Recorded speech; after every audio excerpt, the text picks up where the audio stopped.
Hi guys, welcome back to the channel. Thanks for joining me today for another 5 strange and unusual radio transmissions. So the last video seemed really popular, so I thought I'd do another instalment. Now I didn't want to do a video similar to the other ones that are out there, which involve things like number stations and unknown transmissions. I wanted to do clips from my own private archives and clips that have been sent to me from you guys. So without further ado, here are 5 more strange and unusual radio transmissions. So this first clip is comms from a private surveillance operation from September 2015 in the Manchester area. I'm not going to divulge the frequency or the operator, and I have cut some personal information out. However, these operations are quite popular and still actually go on today, and it involves numerous cars and pedestrians following a subject around a Manchester suburban area. Yeah, I'll push down a bit more. There's a side road just in front of him. You might be able to get something there. Yeah, go take that position then. Roger. It's not a side road, it's a driveway. He's parked up what looks like a path leading into some sort of park or something. Yeah, Roger, is he in the vehicle, do you know? Yeah, he was still in it when I went past. Is there anywhere at all you can get eyes on to see if he gets out? Only if I go for a walk. Somewhere where we can go walk on the road. Yeah, there's some sort of pathway with, you know, like the green council fences. That looks like it could be a park right in front of where he is. Roger, I'll walk on road now. Roger. You get out as well and walk on road. Yeah, Roger. Zulu Golf? Zulu Golf? Zulu Centre. Yeah, I'm in position now, yeah. Yeah, Roger, I'm further up, about halfway between him and the end of the road. Roger. Zulu Golf. Zulu Centre. You got eyes on? Negative. I'd have to come round that bend, and I can't really park anywhere without him seeing me.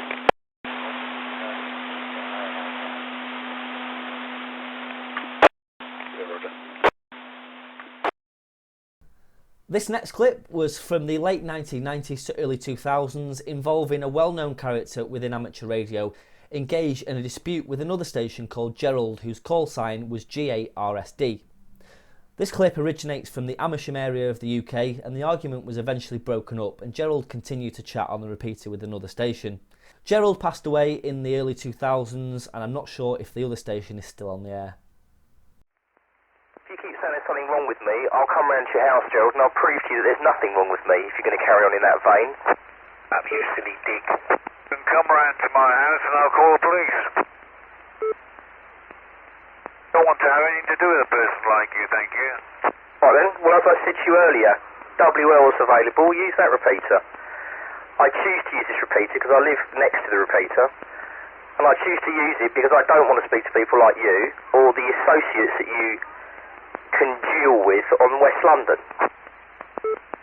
It was you started speaking to me, if you remember rightly, or can't you remember that? I came on the repeater because you were being like a retard and incessantly calling out non-stop over and over again like you've got a mental health problem. You're really sick. If you... I suggest, before you put yourself in any more trouble, Gerald, you go away. Suggest that you go away. I think you're really sick the way you use unpleasant terms against other people for no serious reason. You must be sick. I can't think of any other explanation. Call me sick again and I'll see you face to face and you can call the police. He's not sick, he's a retard. Amateur radio. That's 0UQY mobile. I don't want to see you in person, thank you. That would make me sick. Sick vomit, that is. It's no good you're making threats and so on. I'm not making a threat, it's a promise. If you call me sick again, I'll come round and see you. It's as simple as that. I don't need to take grief off of somebody that looks and sounds like you, Gerald. You are the bottom of the barrel, in my opinion, and I don't even know why I'm wasting my breath speaking to some slime like you. Goodbye. So this recording involves a passenger plane and one of the National Police Air Support Unit's helicopters, which was at low level near the Northwich area of Cheshire in the UK. You can hear an airline pilot report a laser attack to Manchester Air Traffic Control, which leads to the controller to make the police helicopter aware of the situation. He advises the tower that he'll take a look when he's finished what he's doing. Now, laser attacks are quite common involving aircraft approaching Manchester Airport and indeed other airports, and can actually lead to heavy fines and even imprisonment. Police helicopter happens to be going over towards Winsford. The police helicopter is just on scene where he has just landed. Okay, I just reported a laser, that was all. Roger, okay. No, I guess he's on scene at the moment, but if he gets a chance, he might. Okay, approach knows about it. Roger. Police 151, that was copied. I'll relay it to the crew. Say again, please. Disregard police 151. Right, 92 uniform Yankee, contact Scottish Control 128.055. 28055, Ryanair 92 uniform Yankee, right now. Manchester Tower, please, 151. Police 151. 151, I just heard before some talk about one of the aircraft being lasered. Do we know whereabouts, which area roughly it came from? Samai, Pakistan 702, runway 05 left, clear for takeoff, wind 120 at 8. Left takeoff, Pakistan 702. Contract 6 November Alpha, continue approach, expect late landing clearance, 1 departing ahead. Wait for contract 6 November Alpha. Police 151, traffic information is a 777 departing runway 05 left, turning northbound, climbing through your level, and the laser attack was reported at Winsford. Let's copy, look at the traffic at Winsford, thank you, police 151. So this clip was recorded in 2013 and is of illegal and unlicensed comms between paragliders in the Buxton area of Derbyshire in the UK. They use 143 MHz FM for air-to-air communications quite commonly throughout the UK, but this isn't an official designation for paragliders. It takes about an hour to get to Lady Bower, so where we started from. Service development cat. Tiny bit of left, but it's not a great loss thermic activity now, is it? Pull little engines have to work hard down change the gearbox. That's a great side, Tories, that's a great side.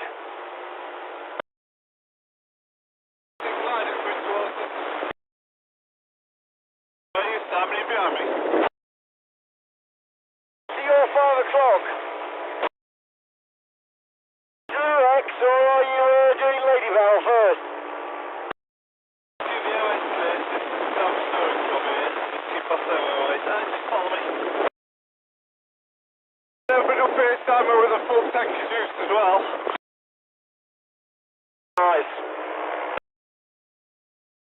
Tank is still completely brimming full.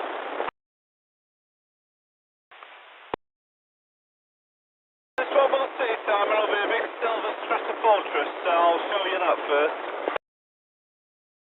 So David, give me a book on it first, have a look at it when we get back. Yeah, you won't believe it, mate, it's unbelievable.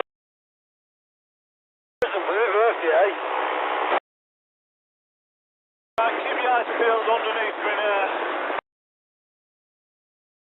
Simon, we're here, anywhere here where I am. Pretty much anywhere where I am now is where it is.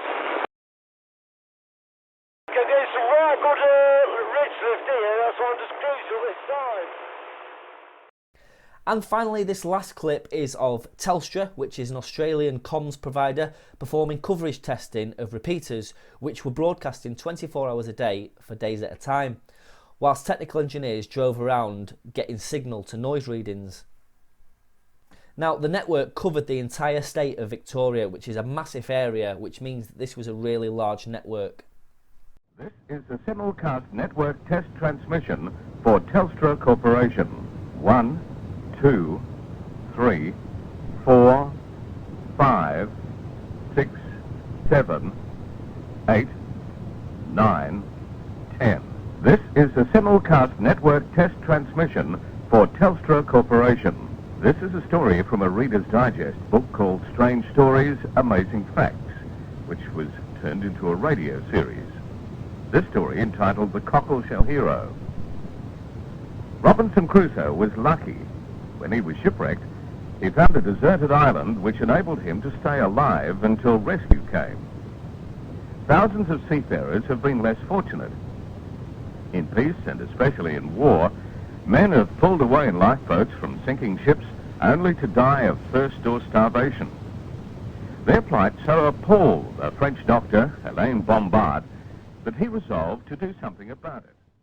Okay guys, so there you have it, 5 more interesting and unusual radio recordings. Hope you enjoyed this one. Let me know what you think in the box below. If you enjoyed it, give us a comment or a thumbs up. If you have any clips that you want to send to feature in this little series, then send them to the email address which you can see on the screen now or in the description below. You guys have sent quite a lot of stuff in, so there is going to be future instalments of this series, so stay tuned for those. And all that's left to say is 7-3. Thanks so much for watching, and we'll catch you in the next one. Cheers.